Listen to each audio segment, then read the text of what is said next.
Assalamualaikum warahmatullahi wabarakatuh.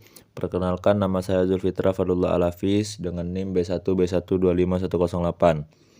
Di sini saya akan menjelaskan materi dari demokrasi yang berjudul Perkembangan Demokrasi di Indonesia dari Orde Lama hingga Reformasi. Yang mana pada video kali ini saya akan menjelaskan tugas dari mata kuliah pengantar ilmu politik. Baiklah, sebelum kita akan memasuki pada materi, saya akan menjelaskan tentang apa itu demokrasi. Demokrasi adalah sistem pemerintahan yang menempatkan kekuasaan tertinggi berada di tangan rakyat. Secara etimologis, kata ini berasal dari bahasa Yunani, yaitu demos yang artinya rakyat dan kratos yang artinya kekuasaan, sehingga artinya adalah kekuasaan rakyat. Dalam demokrasi, warga negara memiliki hak untuk setara untuk berpartisipasi dalam pengambilan keputusan politik, baik secara langsung maupun melalui wakil yang mereka pilih melalui pemilihan umum. Menurut Aristoteles, demokrasi adalah bentuk pemerintahan di mana kekuasaan tertinggi berada di tangan rakyat dan warga negara dapat saling berbagi kekuasaan melalui kebebasan. Ia melihat demokrasi sebagai pemerintahan oleh rakyat miskin demi kepentingan mereka, yang berada dengan oligarki yang dijalankan oleh orang kaya demi kepentingan mereka. Lalu, menurut Abraham Lincoln, demokrasi adalah pemerintahan dari rakyat oleh rakyat dan untuk rakyat. Definisi ini menekankan bahwa kekuasaan tertinggi berada di tangan rakyat. Mereka berpartisipasi aktif dalam pemerintahan dan pemerintahan tersebut dijalankan untuk kepentingan dan kehendak rakyat. Baiklah, di Indonesia sendiri, sistem pemerintahan yang kekuasaannya berasal dari rakyat dan dijalankan untuk kepentingan rakyat melalui perwakilan yang dipilih secara demokratis. Ciri-ciri dari prinsip demokrasi di Indonesia adalah 1. Kedaulatan rakyat, 2. Pemilihan umum, 3. Partisipasi politik, 4. Demokrasi Pancasila, 5. Perlindungan hak asasi manusia.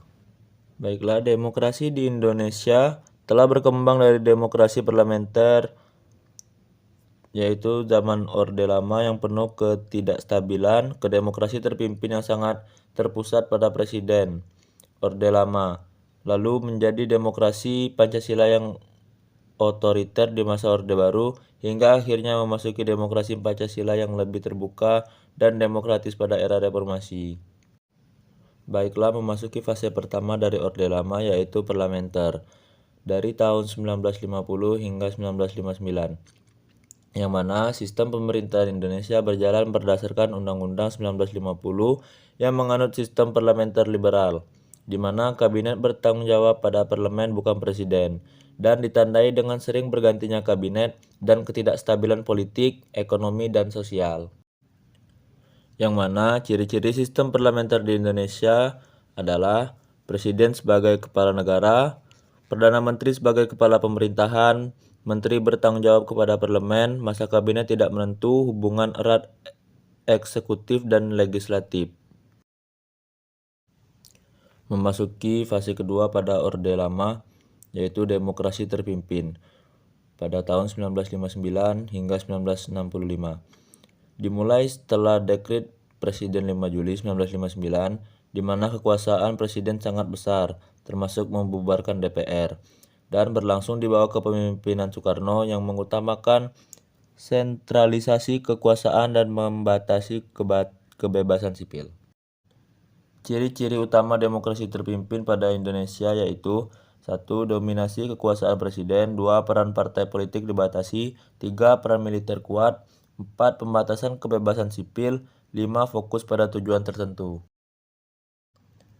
Baiklah, sekarang kita memasuki pada masa Orde Baru, yang mana sistem pemerintahan Indonesia menganut pada demokrasi Pancasila, yang mana masa pemerintahan Soeharto dengan mengedepankan stabilitas nasional dan pembangunan ekonomi.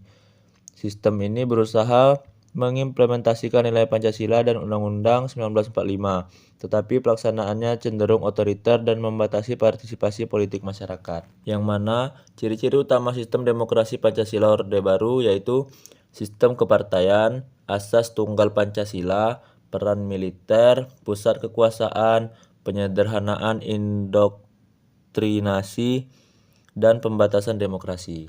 Lalu memasuki pada masa reformasi pada tahun 1998 sampai sekarang, yang mana sistem pemerintahan Indonesia menganut demokrasi Pancasila pada era reformasi, yaitu dimulai sejak Soeharto mengundurkan diri pada 1998, ditandai dengan sistem yang lebih terbuka dan demokratis seperti pemulihan kebebasan pers dan berpendapat, munculnya banyak partai politik independen, pemilihan umum yang lebih bebas dan adil termasuk pemilu langsung untuk presiden pertama kali pada tahun 2004, pemberlakuan desentralisasi kekuasaan ke daerah.